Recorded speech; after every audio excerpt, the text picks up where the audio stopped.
meet you. Me too. Alright, so today is the third of four reviews of Sixpoint. In cans, we have the Sear Crisp Lager. We were just having a conversation. We don't actually know if it's Sear Crisp anymore. That's how it was originally put out on draft. Now it looks like the Crisp. Like the Ohio State University, apparently it's the only one. Oh yeah, so we're reviewing this. This is the Crisp by Sixpoint. Comes in a blue. Yeah. It comes in a blue package. Mostly blue. Forget that. A lot of blue and some silver in there.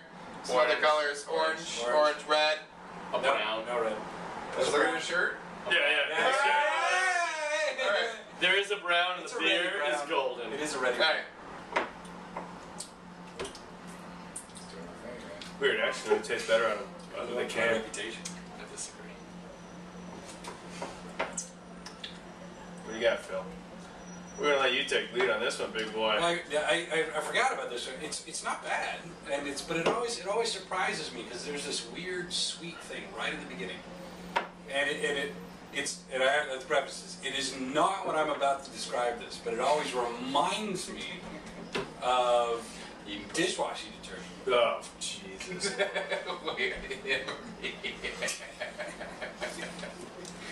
What's important that we pay attention to or think about is what's come up a lot now is pilsners in craft beer and light pilsners and light lagers and stuff that have been it's what we ran away from so much as craft beer drinkers from the big bunch where we're just like, I can't drink this anymore. I need something with some flavor. And now craft beers are starting to create pilsners that are just good, strong, German style, American pilsners that people are just telling us it's okay to drink these types of beers. Okay. So what do you think of it? I like it. Yeah, I'm looking for like numbers. I'm looking for like numbers. I think I'm gonna go 7. Full 7? Huh? Yeah. Nice full round 7. Yeah. Because it's a mild pilsner that doesn't, as far as being mild, doesn't skip on the pilsner flavor, right? Whatever that is in the beginning, I'm still trying to figure that out. I would love to know what that is. But then at the end, it's a mild malted flavor at the end that's not overpowering, but it is definitely indicative of every other pilsner that we've ever had. And I like that. I got an interesting rating. I'm going to go 7 as well, because I think it's actually pretty in between the kind of pilsners that I kind of started to love when I first got into pilsners, and then the pilsners I've grown to love. Yeah. Like I started with, honestly, the pilsner I started with, Victory Cream Pils, which is a very hoppy pilsner. Easy to drink, but hoppy as hell. And then since then, I've had a few more other, German-style pilsners that are less hoppy, more herbal, a little bit more bitter, more lighter too. And I think this one goes in between. I think you get a little bit of a hoppiness in there, but not too big. And I think you get that interesting German herbal taste, which I still have not found a word to describe it beyond German herbal taste for pilsners. I think this goes right in between those. So I'm also going to go 7. I like that. As I get into it, when I first took a sip out of it, and I liked it a little more out of the can right away. It really tasted very, very regular to me. As it warmed, I got used to it and got into it. It's a little sweeter, and I like that. It tastes a lot sweeter than the normal pilsners that I'm used to. That we may have grown up on, cut our teeth on. Yeah, it got a lot sweeter as I got through it. I liked this at the end a lot more than the beginning. At the beginning, I didn't get a great taste out of it, and I was jarred by it, but it calmed itself down. It's a great light beer.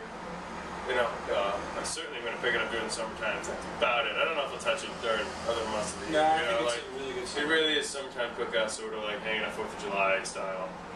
Sitting on a roof, watching fireworks, drinking a pilsner. Kind of.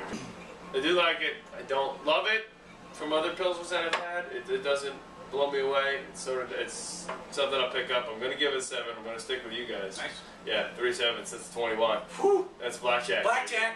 Blackjack. Double down. Now we're going to give it 0. now we're going to push beat the house. But it's a strong 7. It's not the best. I would rate some other pilsners a little higher. I'm going to give it a rating first and try and explain it in the next 2 minutes. Alright, so I'm going to give it a 6.75. Oh, really? Sorry.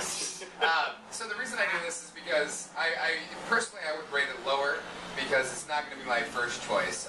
Even for a summer beer, I would rather grab a Sweet Action. I would rather grab a lot of other beers to have besides the barbecue.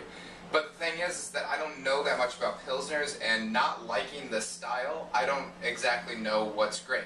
Now, I don't love this, and I don't like Pilsners. So it only leads me to believe that this is a pretty good Pilsner. I mean, by that logic, it's okay, I don't love this, I like what they do, but it's not a great Pilsner, and I don't like Pilsners. I don't like the airiness, the lightness of the taste. It seems to, I agree with you on the mouthfeel, but it doesn't have that heavy quality that the Brooklyn Pilsner does. Right. And the Brooklyn Pilsner has that, it's for me, it was like, holy shit, it's like drinking a beer. Yeah, absolutely. So that's kind of why I give it, honestly, I would probably give it closer to a 5.5.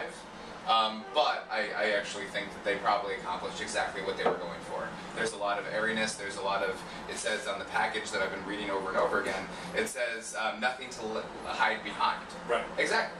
This is probably the purest form of these ingredients that we'll ever see. Right. And if that's what they were trying to accomplish, more power to you. 6.75, it's not that much lower. 3 points. Son, just clean.